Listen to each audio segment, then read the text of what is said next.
സൂറത്ത് കാഫിൽ അല്ലാഹു സുബ്ഹാനഹു വ തആല ഒരു പേജാണ് ഖിയാമത്ത് രംഗം പറയണം, ഒറ്റ പേജ്. ആദ്യത്തെ സൃഷ്ടിച്ചിട്ട് ഞാൻ കുഴങ്ങിനോന്നാ ചോദിക്കണത്. ഈ മരിച്ച് ജീർണിച്ച് പോയവരെ ജീവിപ്പിക്കാൻ പിന്നെ അള്ളാഹ്ക്ക് കഴിയുമെന്നാണ് വരെ ചോദ്യം. അതിനുള്ള മറുപടി ഇങ്ങനെ പറഞ്ഞു തുടങ്ങുകയാണ്. അള്ളാഹു തആല ഇങ്ങനെ പറയുന്നുണ്ട്, വലഖദ് ഖലഖനൽ ഇൻസാന, മനുഷ്യനെ നാം സൃഷ്ടിച്ചത്, വനഅലമു മാ തുവസ്വിസു ബിഹി നഫ്സുഹു, മനുഷ്യന്റെ നഫ്സിന്റെ മനസ്സിന്റെ മനനങ്ങൾ പോലും നാം അറിയുമാറാണ്. വനഹനു അഖ്റബു ഇലൈഹി മിൻ ഹബ്ലിൽ വരീദ്, മനുഷ്യന്റെ ജീവനാടിയേക്കാളുന്ന മനുഷ്യനിലേക്ക് അടുത്തവനാണ്. മനുഷ്യന്റെ ഇടത്തും വലത്തും രണ്ടും മലക്കുകളുണ്ട്. ഒരു വാക്ക് പോലും അവൻ ഉരിയാടുന്നില്ല, റക്കീബോ അതീതോ അത് രേഖപ്പെടുത്താതെ. അള്ളാഹ്ക്ക് തന്നെ എല്ലാം അറിയാം, അള്ളാഹ്ക്ക് മനസ്സ് പോലും അറിയാം. ഈ റക്കീബിനത്തിന് അറിഞ്ഞോളുന്നില്ല.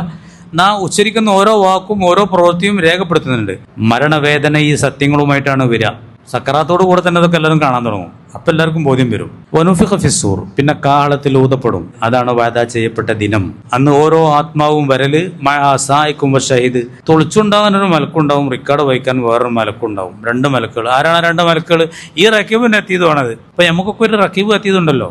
ഒരു നമ്മൾ മരിച്ചവരോടെ ഉണ്ടാവും. ഓരോ ഡ്യൂട്ടി ഒന്നും അവസാനിക്കണില്ല. പല ഡ്യൂട്ടി അവസാനിക്കാൻ എപ്പോഴും കേട്ടോളി. അങ്ങനെ മലക്കുകൾ ഇങ്ങനെ നമ്മളെയും വഹിച്ചങ്ങനെ ചെല്ലുമ്പോൾ അള്ളാഹ് പറയും, ലഖദ് കുന്ത ഫീ ഗഫലത്തിൻ മിൻ ഹാദാ, നീ ഇതിനെ തൊട്ടൊക്കെ അശ്രദ്ധയിലായിരുന്നു. ഇങ്ങനെ ഒരു സംഗതി ഉണ്ട് എന്നൊക്കെ. അതുകൊണ്ടാണ് മൂല്യർ ഇങ്ങനെ സിനിമനെ പറ്റി പറഞ്ഞപ്പോഴൊക്കെ ഇങ്ങനെ ചാടി കളിച്ച്. എനിക്കത് പറ്റില്ല. മറ്റുള്ള സമൂഹങ്ങൾക്കൊന്നുമല്ല പറ്റാത്തത്, ഈ ഖുർആന്റെ ആളുകൾക്കാണ് പറ്റാത്തത്. നിങ്ങൾ കേൾക്കണം. ഇപ്പൊ എല്ലാ തിരശ്ശീലകളും നിന്നെ തൊട്ട് നാം മാറ്റി. ഇന്ന് നിന്റെ കണ്ണിന് നല്ല കാഴ്ച ഉണ്ട്. ഇപ്പൊ എനിക്ക് നല്ല പടച്ചോനെ കണ്ടു കേട്ടു ഒന്ന് മടക്കി തരുമോ എന്നാണ് അപ്പൊ പറയാ. അപ്പൊ കാല കരീനോ, അപ്പോൾ മലക്ക് പറയും, കരീനേ, ഓരോരുത്തരുടെ ഇപ്പൊ ഒരു മലക്കും കരീന എന്ന കൂട്ടാളിന്നാണ്. ഇണ പിരിയാത്ത കൂട്ടുകാരനായിട്ടൊരു മലക്കുണ്ട്, ചെയ്ത്താനുണ്ട്. കരീനായ മലക്ക് പറയും, ഹാദാമാൽ അതയ്യ എത്തിയത്, എന്നെ ഏൽപ്പിക്കപ്പെട്ടിരുന്ന ആൾ ഇതാ പടച്ചോനെ എന്ന് പറഞ്ഞിട്ട് ആണ്ട് കൊടുക്കും. ഈ ആളുണ്ടല്ലോ, ഈ പരലോക നിഷേധിയായ ആളെ അങ്ങോട്ട് കൊടുക്കും അള്ളാന്റെ അടുത്ത്. അപ്പൊ അള്ളാഹ് പറയും, അൽക്കിയ, നിങ്ങൾ രണ്ടാളും പോയി ഇട്ടാളി, വലിച്ചെറിഞ്ഞാളി ഇവനെ. രണ്ടാളുണ്ടല്ലോ, റക്കീബ് എത്തിയതില്ലേ.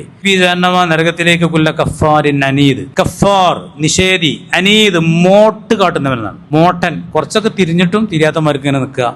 എല്ലാ ഹൈറും തടയുമായിരുന്ന മുഅ്തദിൻ, അതിരുവിട്ടവൻ, മുരീബ്, സംശയാലുവായ ആള്, അള്ളാന്റെ കൂടെ മറ്റു ആരാധനയെ സ്ഥാപിച്ചവൻ, അവനെ കഠിനമായ ശിക്ഷയിലേക്ക് വലിച്ചെറിഞ്ഞാളി എന്ന് പറയും. അപ്പൊ ഈ മനുഷ്യന്റെ മറ്റേ കൂട്ടുകാരനുണ്ടല്ലോ ഒരു ഷെയ്ത്താൻ വന്നിട്ട് ഇങ്ങോട്ട് ചെയ്യാനും പറയും, മലക്ക് അങ്ങോട്ടും പറയും. സുബയം കൊടുക്കുമ്പോൾ മലക്ക് പറയും നീച്ച് പള്ളിക്ക് പോകാന്ന്. ഷെയ്ത്താൻ പറയും കുറച്ചുകൂടി കിടക്കുക, ഞായറാഴ്ചയൊക്കെ അല്ലേ, കുറച്ചുകൂടി കിടക്കുക. ഷെയ്ത്താൻ പറയും, റബ്ബനാമാ തുവൈതു, പടച്ചോനെ ഞാൻ ഓനെ പയപ്പിച്ചതൊന്നുമല്ല, വലാക്കിൻ കാരണപ്പി ദലാലിൻ ബായിദ്, അവൻ തന്നെ പയച്ചതാണ്. കാരണം ഞാൻ ഇപ്പോൾ ഓനോടിപ്പോൾ അങ്ങനെ പിടിച്ചു വെച്ചിട്ടൊന്നുമില്ലല്ലോ, പള്ളിക്ക് ഇപ്പോൾ പോകണ്ടെന്നല്ല പറഞ്ഞിട്ടുള്ളൂ, അല്ലെ സിനിമ കാണാൻ പോയിക്കോ എന്നിങ്ങനെ മനസ്സിൽ തോന്നിപ്പിച്ചിട്ട് പിടിച്ചുകൊണ്ടേണോ. അപ്പൊ കാലം അള്ള മദ്യം പറയണില്ല, തഖ്തസിമുല്ല ദയ്യ, ഇവിടെ നിങ്ങളെ തർക്കമൊന്നും ഇഞ്ഞു വേണ്ട, താക്കിയതൊക്കെ നിങ്ങൾക്ക് ഞാൻ നേരത്തെ തന്നിരുന്നു. നരകത്തോട് നാം പറയുന്ന ദിനത്തിലാണ് ഇതൊക്കെ. ഈ നിനക്ക് തികഞ്ഞോന്ന്. അപ്പോൾ നരകം പറയും, എനിക്ക് ഇഞ്ഞും ഉണ്ടോ പടച്ചോനെ ആള്, എനിക്ക് ഇഞ്ഞും ആളുമാണെന്ന്.